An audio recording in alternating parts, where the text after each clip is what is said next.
Okay, we are live with another episode of Glowjoy's Everything Construction Corner. We are live today on LinkedIn and YouTube with Nora Amala Taylor. Nora, how are you doing today?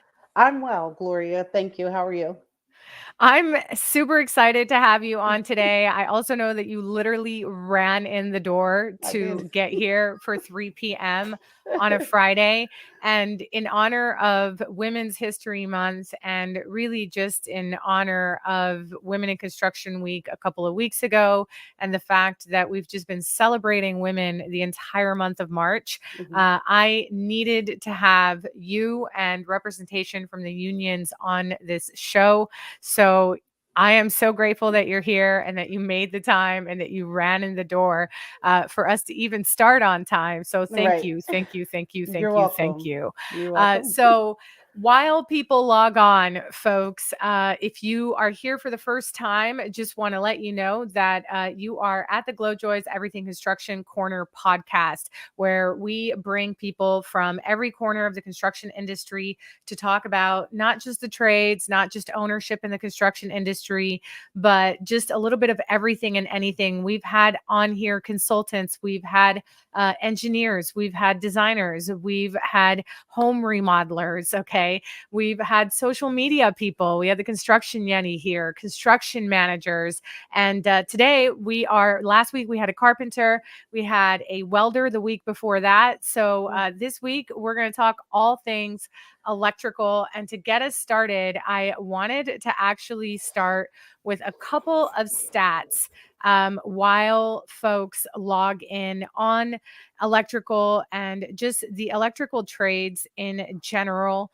Um, the employment of electricians, just so that people know, the reason that I push the trade so much here is expected to climb about 6% in the next decade, according to the U.S. Bureau of Labor Statistics.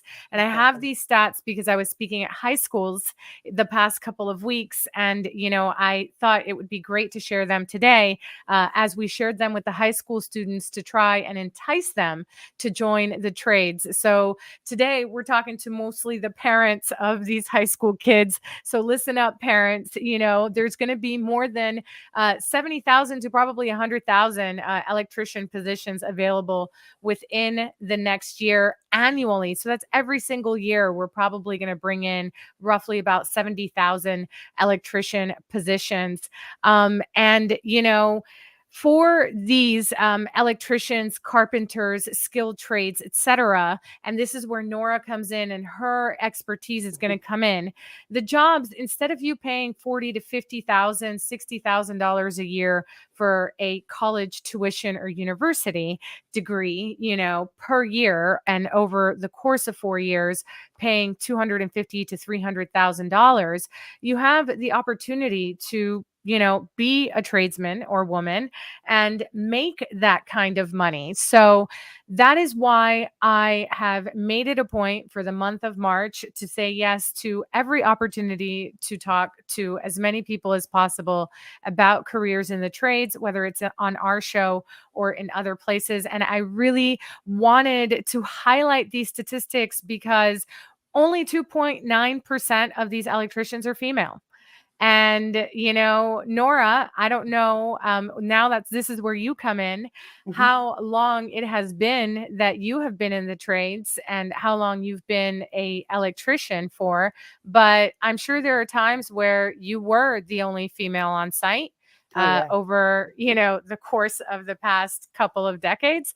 Mhm. And, or, there are times even now where perhaps you are the only female on a job site. Yeah. So let's get into this. Let's talk a little bit about you and who you are. You are a mom, you are also a grandmother, you're a wife, Mhm. you're a woman of God. You're in the middle of Ramadan also, so bless Right. you. Thank you. No food, no water for people who don't know until like 7 p.m. when the Right. sun sets. Right. So she's going to work and doing all these things. So why don't you tell folks who you are, how long you've been in the trades, and what union you represent? Okay. So I am Nora Taylor. I'm a journeyman inside wireman. That's my title. and I have been in the trades for 13 years now, and I Nice. represent IBEW Local Union 98 North. And that is in Pennsylvania, correct? Yes, Pennsylvania, United States. Yes, All right, amazing. And for the union, you are not just a journeyman, you also do some stuff. I think you're a secretary of sorts I for the am. union.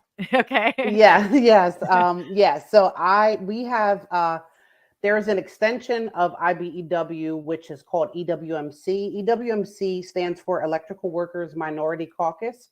And Hmm. everyone involved in the EWMC is also IBEW. So Okay. I am recording secretary of EWMC Local 98. Okay. Okay. Yeah. Amazing. And so you do all of this stuff. You also have beautiful kiddos, and grandbabies as well, Thank you. So how do you tie all of this stuff in? And why did you pick the electrical trade? It's a non-traditional career for women, generally speaking. It is very non-traditional. So I kind of just the way that I balance everything out, I try to get my family involved. Like for instance, we had my local union hall participated in a St. Patrick's Day parade in Conshohocken, Pennsylvania, and like we marched in the parade. So I brought my granddaughters with me. Like I bring them with me to things at the hall. I bring my kids, just to get them involved so they can see the camaraderie within the brotherhood of IBEW, because there it actually is a lot of that. Family is very important to everyone, from my local anyway, from what I see, and from other locals, people that I Yeah. talk to. Family is very important, and while the work needs to be done, the work is important. Family is equally as important. So that's one way that I balance things out, is I get my family involved in things that are going on within my local. And then as far as the electrical trade, so I ended up getting involved in the electrical trade. I'm a recovering addict. So I have, gosh, I think 15 years of sobriety now. So Congratulations. thank And, you. also thanks for your vulnerability with that. We had Jesse Hernandez on the show, and we talked quite a bit about addiction back in December in between Okay. the holidays. And so, you're in the middle of your holidays, and shout out to Hassan. He says Ramadan Kareem to you, my Ramadan dear. Mubarak. And, Thank you. so yeah, thanks for saying that. I know you glossed over it, but congratulations, 15 years sober. Keep going. Thank you. Thank you. I appreciate that. So when I was in active addiction, I ended up getting in trouble and going away to prison. And in that Okay. institution where I was, um, you could work, and there were trades available for you to work. There was welding, there was auto, you could be an auto mechanic, you could be an electrician, a plumber. Um, there were masonries, like there was all kinds of different jobs that you could do.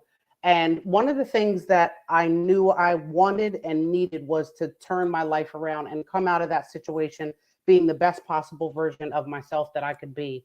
So when I Yeah. saw all these possibilities, and things that I could make a career out of and move forward with, I said, I like working with my hands. I don't mind getting dirty. So Mhm. the three things that I was interested in was, I was interested in welding. That was at the top of my list. I was like, I want to be a welder. Right.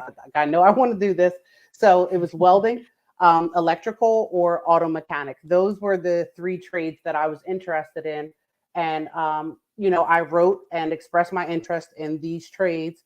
And when I got a response back from the employment office, it was, my response actually just came in the form of an appointment being up on the call out sheet for me saying report to work. And then I looked over to see where, and it said Mhm. electrical. So Okay. So the system chose it for you. pretty much, yeah. I mean, I did put it down on my list. It was on Yeah. my list of, I said I would like to work in either one of these trades. And they said they sent me to electrical. So I said, this is it. That it must have been meant to be, and that was it. So for that time, I worked as I did commercial, industrial, electrical maintenance. That was what we did. And, we worked with the tools hands on every single day. And Yeah. we also had, like theory. We learned from the book from our boss. And yeah, so that was what I did for that time. I worked as an electrician, you know, commercial, industrial, electrical maintenance helper. That was my title at the time. I was a helper, and then I Yeah. came. Yeah, and then once I was home, I worked non-union for the majority of my career, and then organized into IBEW Local 98 North in 2019.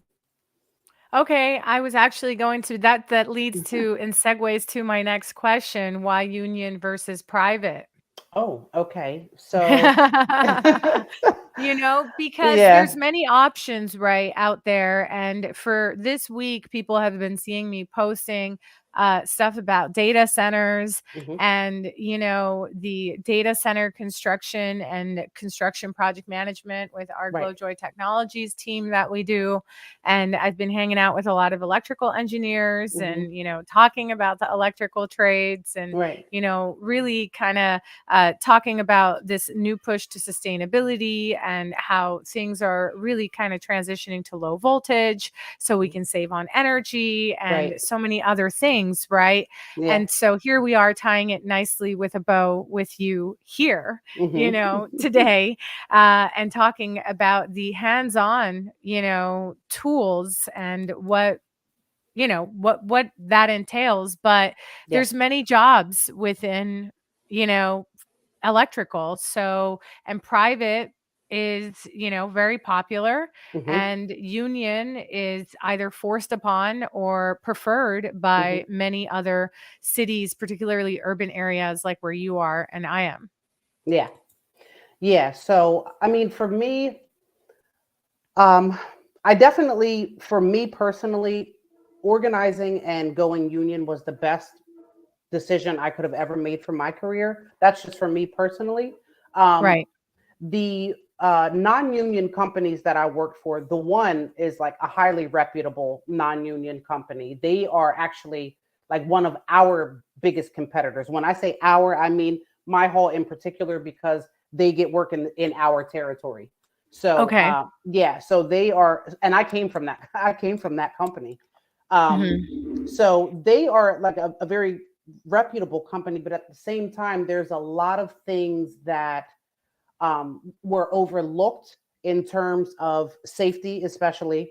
Yep. There were a lot of things overlooked in terms of safety, and then just manpower. Hmm. There a lot of the jobs are too big for just two people, but then Right. you just have two people doing all the work. Like that can become a bit much. And at times when you're working long hours and you're doing all the work, mistakes can be made.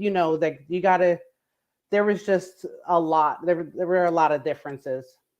As a project manager, I can definitely concur with some of that for sure, Hmm. particularly on the low manpower side of Yeah, things. If yeah. you only have two or three people doing the job of what should be eight to 10, then yeah. And that Hmm. I think a lot of times comes down to a budget thing, Right. Yeah. So to the customers out there watching the show, if you want quality work, you have to pay for it, folks. Yeah. Yes, this is true. It's and some jobs and some landlords don't demand the unions, and there's some trades where union is better. And, as a owner of a small private remodeling company, I know that people are like, Gloria, what are you saying?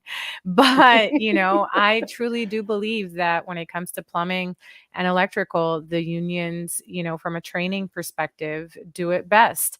Yeah. And from a safety perspective, this is overall, I think it really depends on the company, the union, and the local. Hmm. I think I have seen both union and non union do some really dumb ish on job Yeah. sites Yeah. and cut a lot of corners that Hmm. don't need to be cut for Right. unnecessary reasons because they never do save money. It costs more in the end because it's slower or whatever. Just get the dang lift, people. Right.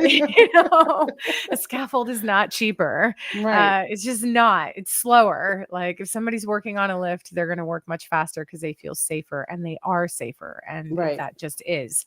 So, from a training perspective, safety perspective, which is Hmm. really, really important. So that's important to you. Hmm. And that was one of the drivers that kind of sent you union path.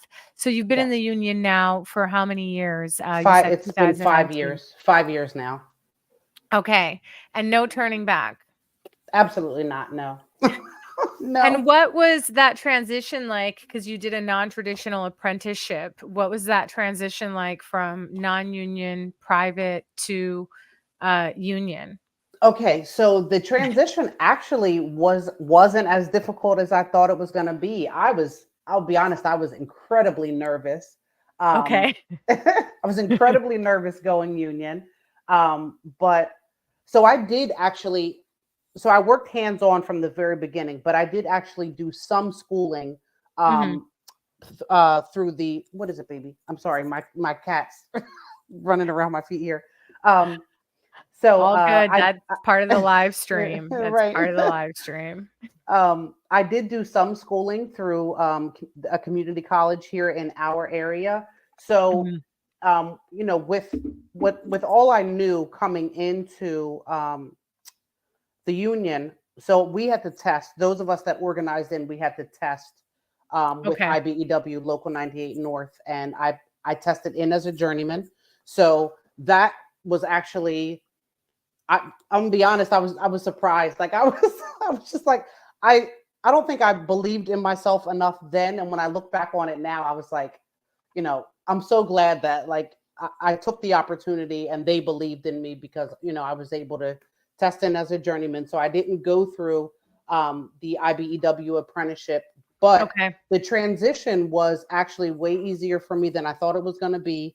Um, and I was welcomed with open arms. Like the way that everyone, especially on that first job that my first union job, they were so welcoming. Everyone was so helpful. Like it was just, I just really felt like this is what IBEW is about. Like that, my fellow brothers and sisters on that first job really gave me the best first experience of being IBEW and what that meant and what IBEW stands for. It was really great, and it has been still to this day.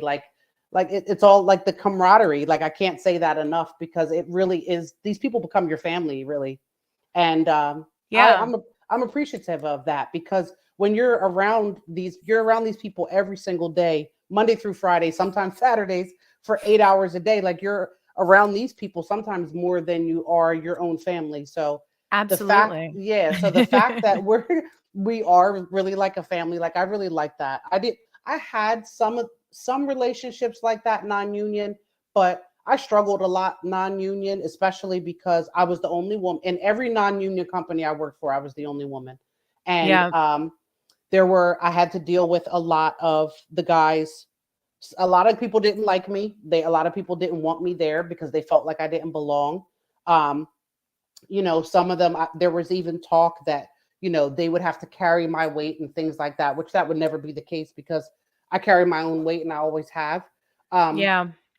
but there was a lot of pushback and negativity, unfortunately, non-union, and there was none of Mhm. that. There was absolutely none of that coming into the union. I didn't get that from anybody. It's so unfortunate to hear that in your experience, the non union and the private companies have that reputation. I, as again, private company, hear that a lot and Hmm. experience that a little bit when we do go out to hire sub trades for, electrical or any of the other Right. major MEPs. And, I talk to the younger apprentices who join the unions and the reasons why.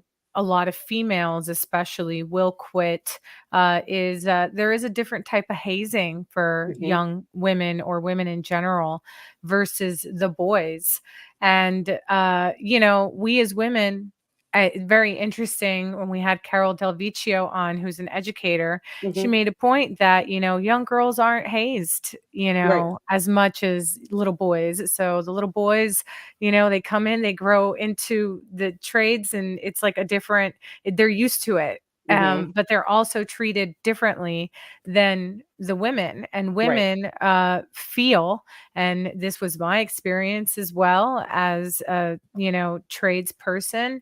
And we have to prove ourselves just that much extra, Yes, we right, do. than Yes. everybody else. And there comes a point where it's like, your title says journeyman for a reason. Like, Hmm. why is the first year apprentice talking back to you, Right. you know, Right. Right. and saying, you're not my mom, blah, Yeah. blah, blah, blah, Right. Right. blah. you know? Right. And you're laughing because you experienced the same thing, and you are a mom, Yeah. and you are a Right. grandma. I am. And on site, you're right, you're not their mom. But Right. sometimes they act that way. And, Yeah. women lead and correct in different ways than men do, Hmm. also. Hmm. So, I've also found as a female, and I don't know if this has also been your experience, that when I do correct, or when I do say something with assertion as a male counterpart, or a male GC would, Hmm. it's not taken in the same vein as it is when they do it. Hmm. So I'm told that I'm rude, or, being condescending, Hmm. or, being, I remember when I was a safety person, I was insubordinate, Oh my you God. know, or whatever, right? Right. Right. But if a male GC comes in and acts the same way, or a male journeyman or foreman or whatever comes in and says the same thing you did in the same manner, it's just taken as, oh, that's Yeah. just the way it is. Yeah. It's accepted. It's accepted from the men, where it's not Mhm. from us. Right. Yeah. So, do you feel, I guess, in a long-winded way, that you have to tippy-toe your way sometimes around giving Um. feedback or correction? Or do you feel like the union environment is an environment where you don't have to do that anymore? Well, I don't want to say that I don't have to do it anymore. I don't have to do it as much. But I do feel like there are some instances where one thing that frustrates me is that, you know, like you said, my male partner can give his opinion on how he thinks something should be done, and that his opinion is taken into consideration. Where I'll give my opinion, and my opinion sometimes can just be like brushed over, or it's like I didn't even say, I didn't even speak, or Or or they'll then just repeat exactly what I said as if it were like their idea or whatever. I've had right, that. or they'll be like, "Let's check with the engineer," Yeah. or whatever, right? Right. As if you're not the person who already, Yeah. did this for the 100th time Right. on the 10th project this year. Exactly. You know? And it's funny that you should say, you know, your card says journeyman for a reason. Why is a first year apprentice like talking back or asking you questions or anything? So a few weeks back, there's a first year apprentice on the job that I'm on. And a few weeks back, we were up on the mezzanine. Myself, my partner, and then we had this young male apprentice. And Mhm. we're running all the conduit for up on the mezzanine for all the lighting. So the first year apprentice asked me a question. I answered the question without hesitation. I answered what it was he asked. So he Correct. then questioned my response. He wanted to know, well, if it's that, then why is this? And I'm just like, you asked me a question, I answered it. I wouldn't tell you wrong, like I gave you the information that you Yeah. asked for. Now you're questioning my response. And my partner was working just a few feet away, and my partner is an older gentleman, very, very kind, very friendly.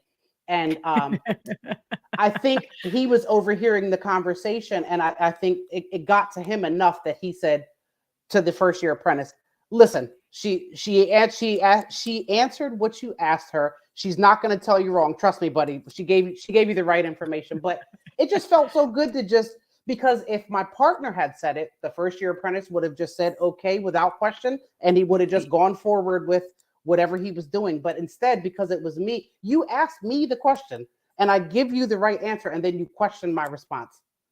Why? Like, why is that? It's because you look young, Nora. It has Right. nothing to do with your gender. Let's just go with that, I was because just like, oh when my gosh. you know, I it's frustrating, and I love that we can have an open conversation about things like this as Mhm. just girls, right? Yeah, yeah. We I don't do electrical, although I can, change an outlet and a switch Mhm. and maybe a light fixture here and there, and All that's right. about as far as I can get, right? And the reason that I learned how to do that stuff really is just so that I can check y'all's work, Mhm. um and speak to anything that I need to speak to in a basic manner as a remodeler, right? Right. Okay. Everything else, I've got a set of plans. I need the electricians to follow the plans. The electricians don't follow the plans, they don't pass inspection. That's really on them and, you know, their company and their people. Right. And the engineers, right, that have to sign off on everything when Mhm. we do work with an engineering team. But Okay. I so electrical is one of those things where the plans are very, very, very, very important, Mhm. And so obviously, you know how to read plans, Yeah.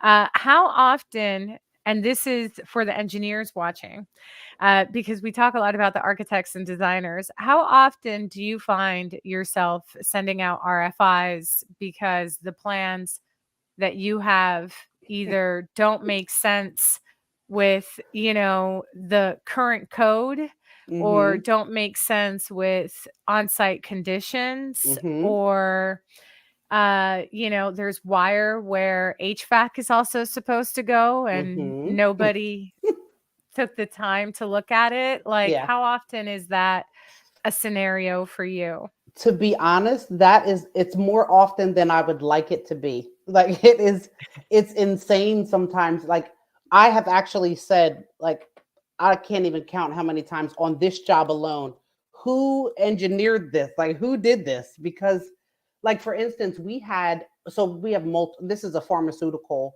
manufacturing site. That's what we're building right now, pharmaceutical manufacturing. And um, up on the mezzanine is where the majority of the panels are: lighting panel, emergency lighting Mhm. panel, everything, power, all that. So um, I was terminating in a trough, and I was looking at the drawing, and I was like, wait a minute. So all these circuits that we're getting ready to pull come from the lab on the other side, but they're Mhm. coming to this panel, and we have no way of, like, there was nothing, no information on how we were supposed to get those circuits from the other lab over to this panel. There was nothing in the No, plans, nothing, nothing. nothing. And I was just like, who designed this? So now we have to do, some people call it stick built, where you do it in the field. It's not on the drawing. Like, you have to do it as you go. And Yep. yeah, so but more often than not, we have those issues, unfortunately. Sorry to engineer.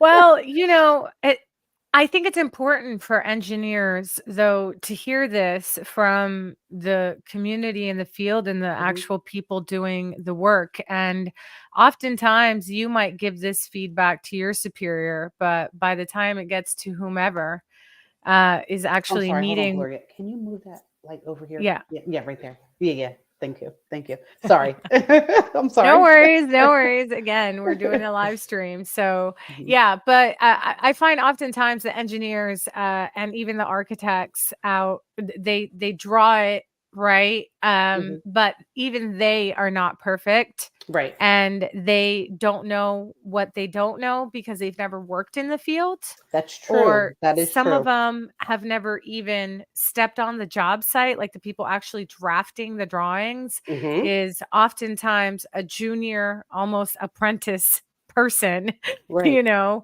within the engineering office, not the business development person that's going Mhm. out to the events, or, here on LinkedIn or wherever, or even going to the site meetings. Right. And so as a project manager, we'll have obviously our project management software, we'll have the drawings up, we'll do weekly or bi-weekly site meetings with the field, but they'll send us a different engineer almost every time.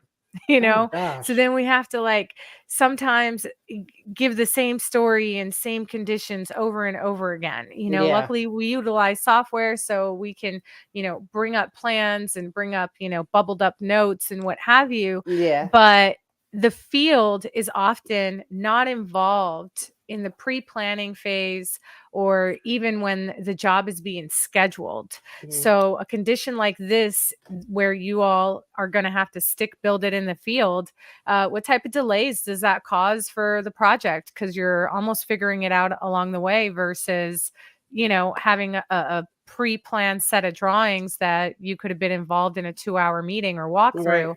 and it could have been resolved ahead of time. Mhm. Yeah. Well, I can't really say that like the issue that I just brought up about the circuits coming from the other lab and all.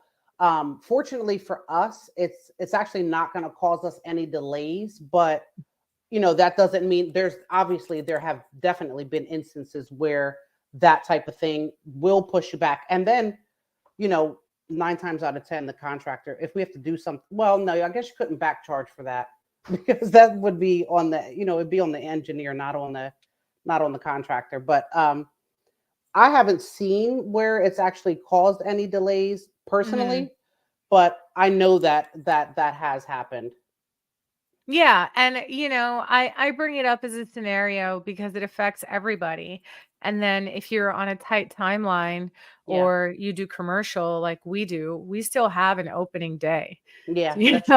know? Yeah. And so regardless of what is or isn't, Hmm. we have to meet that deadline, Yeah. and sometimes work on Saturdays like you said, or Hmm. even evenings if we need to, just Yeah. to get it done.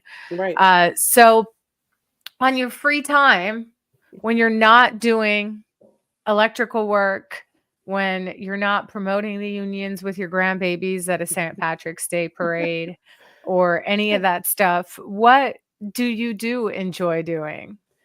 Oh wow. Oh my gosh. So I I really enjoy listening to audiobooks. I used Okay. to when I was younger, I read a lot, like physical books. I read a Mhm. lot, loved reading because you kind of get lost in your own little world and it's kind of like an escape.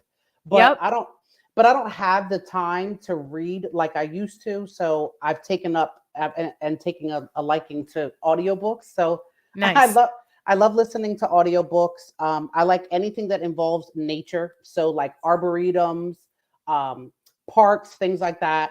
I like museums too. But yeah, those are the types of things that I like to do in my spare time. I'm very chill, very laid back, very easy, um, and I like to just do easy things, things And so, that relax me and make me happy. Those things make me happy.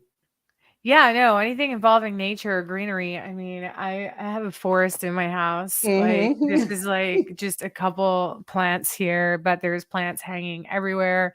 Hmm. And this is like my home office slash studio, Okay. where, I do these live streams because I just feel a lot more comfortable in myself. And I get still very nervous doing this kind of stuff. Hmm.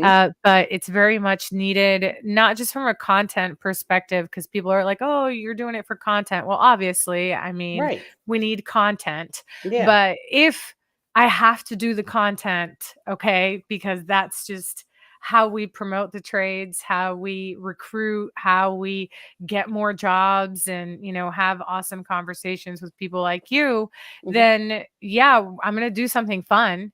Right. And Right. to me, this is fun. I get to learn a lot about the people and the guests. I've learned so much with you today.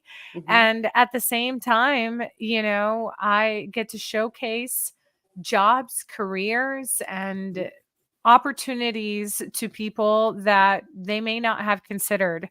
One of the things that I found while I was speaking, I was invited to two high schools. One was on the south side of the Bronx, a little rough Mhm. area. Okay. And the other one was in Hoboken, much nicer, middle class, affluent folks type Mhm. Yeah. area. Okay. So the student demographic was very different. I'm And sure. the questions that were asked were very different by the different groups. Mhm. And one of the biggest questions that came out of both groups, though, that is really important, and I think it goes back to the parents, Mhm. right? And the expectation of a parent that they want their children to do better than they did. Yeah.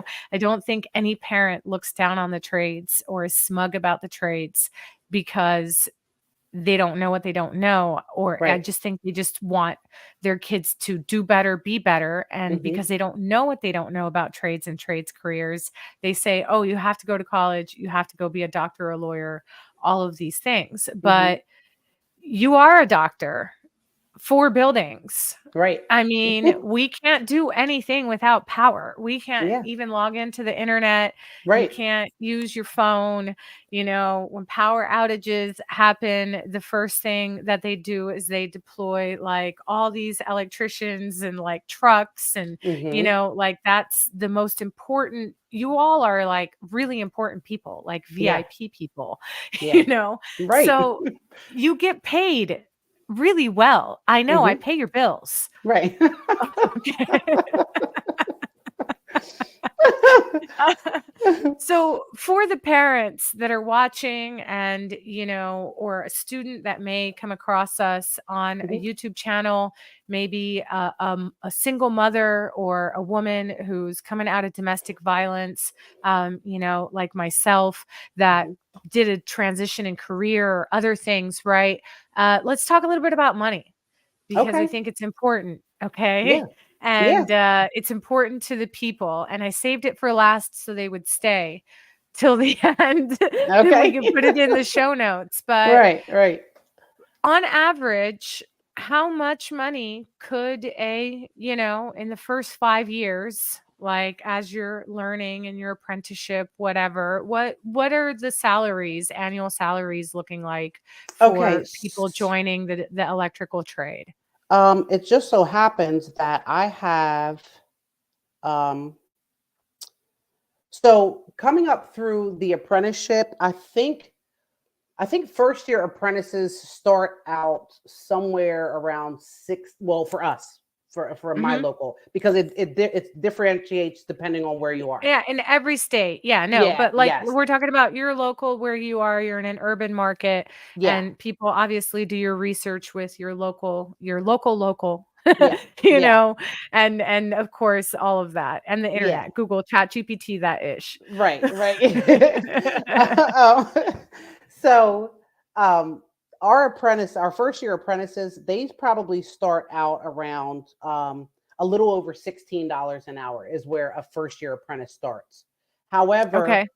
then they go through the phases, their raises. They work a certain amount of hours and go to school for a certain amount of time. Then it goes to the next tier. And then that just keeps on happening. They just climb the tiers until they get to journeyman's rate. So Right. um now after the 16 whatever they make as a first year apprentice, I'm not sure how the raises go. I think the next one, the next tier I think is like 21 Mhm. ish, somewhere around there. Then I think the one after that is like 27. Like Right. the raises jump like Quite a pretty bit. yeah, pretty Yeah, they're very significantly. significant in Yes. construction. They're Right. way more than a couple cents in retail Right. or, the food industry, Yeah. which pays nothing. So if you're a waiter or waitress out there, I'm not saying if that's your passion and you love your tips and all that jazz, Yeah. go for it. But if you're just doing it because you're doing it, like pick a trade. Yeah, definitely. You Because I was know? listening to what you said in the beginning, and something that you said is very true. Like the college, I mean, if people want to go to college or they want their kids to go to college, to each their own. Mhm. However, like you said, they are accruing debt for Right. those years that they're in college. Meanwhile, they could join the trades, and as first of all, they're going to start working from the beginning, and they're going to Yep. get paid. You're going to get paid. So you're Mhm. making money. You go to school 2 nights a week, and Yep. you're on the job every day, Monday through Friday. So you're getting You're that getting paid hands-on to training. learn. Yeah, right. You're getting paid to learn, and you're getting that hands-on training. So by the time they top out, that's what we call it. By the time they top out and become journeymen, that they're making six figures. They're Yep. Yeah, they're making six figures. So I mean, I kind of feel like it's a no-brainer because you could either go to college for 4 years and come out with however much debt you're gonna have, because I'm Right. like, I can't even imagine having to pay college debt. Like that's crazy. But you could either Yeah, do that. local colleges we found out are like $10,000 a year, like a 10 to 15,000 for a Yeah. community college or a Okay. local school. And Hmm. then for the premium schools or private schools, you're then starting to look at $100,000 within the 4-year period, so like 20 to 30,000 up to like 50, 60,000, etc. That's So crazy. yeah, you're looking at exiting college with 200,000, anywhere from 100 to 200,000, 300 plus thousand in debt, depending on where you go, where That's a instead. mortgage.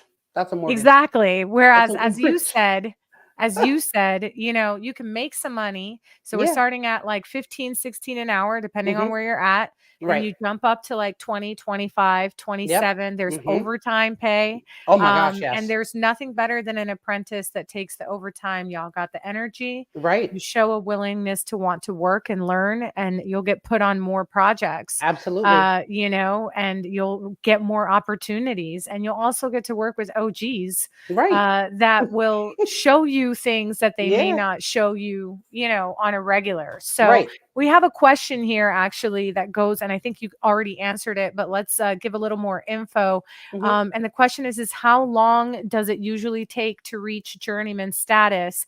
And that's about 4 to 5 years, right? After the apprenticeship. Yes. So it actually it's a little bit different now because the apprenticeship is somewhat accelerated. So Okay. you go to school for a certain amount of time. That's not. Okay. I don't think that it's 4 years though.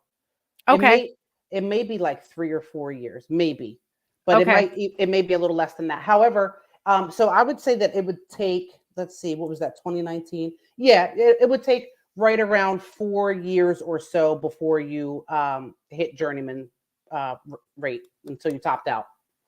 Yeah. And so, you're making six figures a year. Hmm. If you're a single young man or woman, that's you're pretty much at 22, 23 years old, Oh my making gosh. right out of high school, Yes, making that kind of money. six figures in before you're 25, Yeah. you know, you can then put some money aside, buy a house, become Yeah. a real estate investor, start, whatever. Absolutely. There's so many opportunities. Yeah. And if you are somebody who's in your 30s, you hate your job.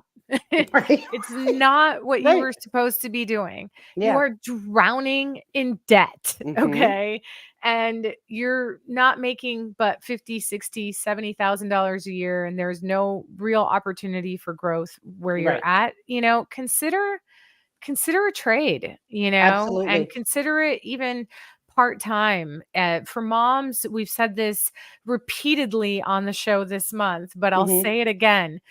You go to work at 7 or 7:30. You get off at like 2:33. Right. Really good for school drop-off pickup. Yes, yes, the childcare drop-offs and all that, because some people are concerned about that, Yep. as far as childcare. But there are some locals that are even considering uh, like having their own like childcare services because they know And like our jobs start fairly early and things like mhm. that. And they should, and they do. And, I think if the local is big enough or if a company is large enough, whether it's a sub trade or even a large corporate company, I Hmm. don't see why they couldn't provide some sort of childcare, daycare, after school programs, Right. and also gear it towards the trades. Yeah. You know, because as you mentioned, the exposure I think to most young women and men to the trades comes from their own family, and it Hmm. comes from the people that the parents surround themselves with. And Right. my grandfather was in a union. He worked oil and gas. And so that's, I guess, a very different sector in blue collar, but also part construction, industrial construction. Hmm. And, my father also worked in the oil and gas industry, uncles, so shout out to all my ONG fam. But, that's how we got exposed to construction. Right. They wore their overalls and coveralls, and all of the people who came and worked the projects from different parts of the United States, the South, Saudi Arabia, Hmm. all over the world really were the people that I went to school with. And then after school, this is what our parents look like. Right. Some of them worked in offices, Hmm. so they wore regular pants and button up shirts, Right. like some of the engineers we were talking about here. And, Hmm. some of them were hybrid roles, and you know what I mean? But my exposure was very similar to the kids, your grandkids and your kids, Yeah. where it was my family that exposed me to the construction industry. And I wouldn't be Hmm. surprised if one or two of them end up in construction just because that's what you've exposed them to. Yeah. Right. Right. you know I would like to see them end up in construction because I know the benefits. Like I know what they could how they could benefit from it. Yeah, and beyond that, there's physical benefits, there's mental health benefits, and Mhm. all the things. One thing that we, glossed over and touched on was, mental health and addiction from your past. That's what got you into construction. Mhm. But the construction industry itself, unfortunately, has one of the highest suicide rates in the country. Yeah, it And does. a lot of that has to do, unfortunately, with the fact that addiction and drug abuse, alcohol abuse Mhm. runs rampant in our industry. Yeah. So, to the fellow folks who are watching, whether they work in an office, a hybrid role, or out in the field, what would you say, in your experience, is the best way to approach your employer quietly or silently if you are suffering from something, because I think a lot of people don't speak up because A, they need the job, and B, they feel like they're not going to be supported. Yeah. Um so like in terms of that, I guess my advice would be to start by going to someone that you can trust. Um Mhm. like for us, we have what is called a shop steward. And on each job site, there's a steward. That's who you go to if you have any issues whatsoever. You go to that person. And Right, that person will then either point you in the right direction or help resolve the issue if need be. We are right. local. Our local also has recovery meetings because Yep. there are a lot of people in recovery. Mhm. So that's you know what, that it might not even be a bad idea to inquire and see if your employer offers like a recovery some sort of recovery meeting or recovery program or Yep. something like that, but definitely start by going to someone that you feel you can trust. Yeah, and again, shout out to folks like you and Jesse and others who are very open about this and want to help others. I Hmm. myself have had my own battles with addiction, Hmm. and I have seen folks in my family deal and suffer with battles with addiction. And I know that it's something that really, I mean, it breaks my heart to see in our industry Yeah. because we are the world does not go round without us. Okay.